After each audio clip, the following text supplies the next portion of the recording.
Anybody else? Yeah. Hello, Mr. Rockwell. You hear me? Hello.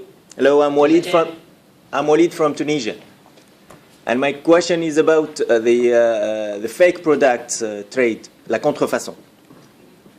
As you know, fake is one of the serious scourge that affect international trade nowadays.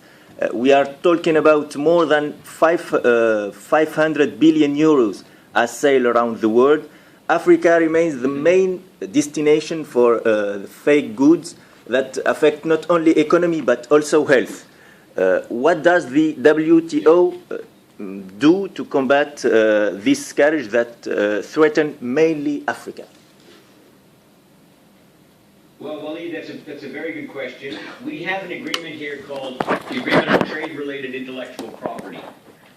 And among the elements that are included in this agreement are this very question of counterfeit goods.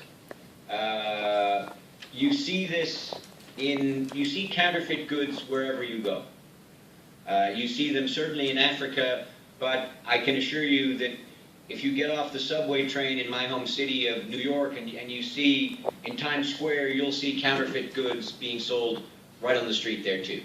It's against national laws in most countries, but it's not easy to combat.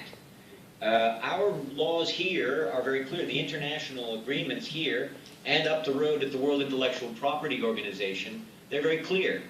The problem is it's very difficult to enforce this.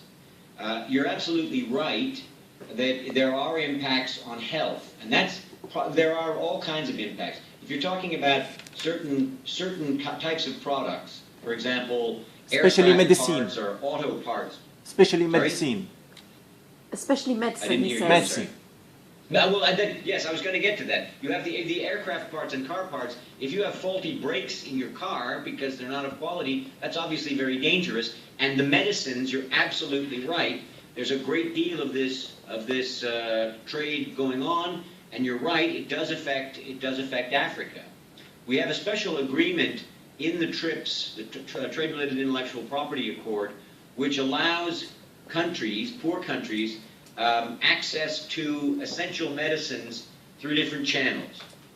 And they can negotiate with patent holders to get them to bring the price down.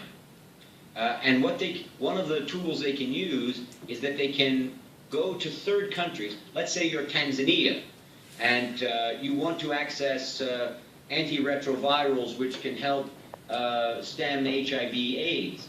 Well, if you don't have the capacity in your own country to make these drugs generically, you can import them from a third country under WTO rules. But very often what you hear from African governments is they would prefer to have the patented drug because they have greater assurance that it is not, as you suggest, counterfeit. Very often, because they have the right to oblige the patent holder to surrender that patent, they can ask, by asking this other country to produce it, very often the patent holder, the drug company that makes the patented drug, will negotiate a deal with the government and bring the price down substantially. These are very often confidential discussions because governments understand that if these drugs fall into the wrong hands, drugs which are purchased very cheaply could be resold overseas at very large profit margins. But you're right, the governments in Africa, concerned about the very problem you raised, would prefer to get the patented drug and negotiate an outcome, a price outcome that is in the interests of their people. So it is a serious problem. The rules in the WTO are very clear about this. And the question is simply one of enforcement.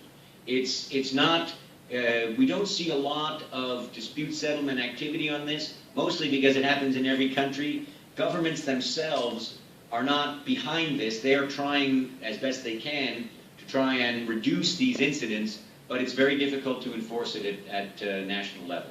I think that's the key problem. But you're absolutely right, Walid, it's a significant difficulty.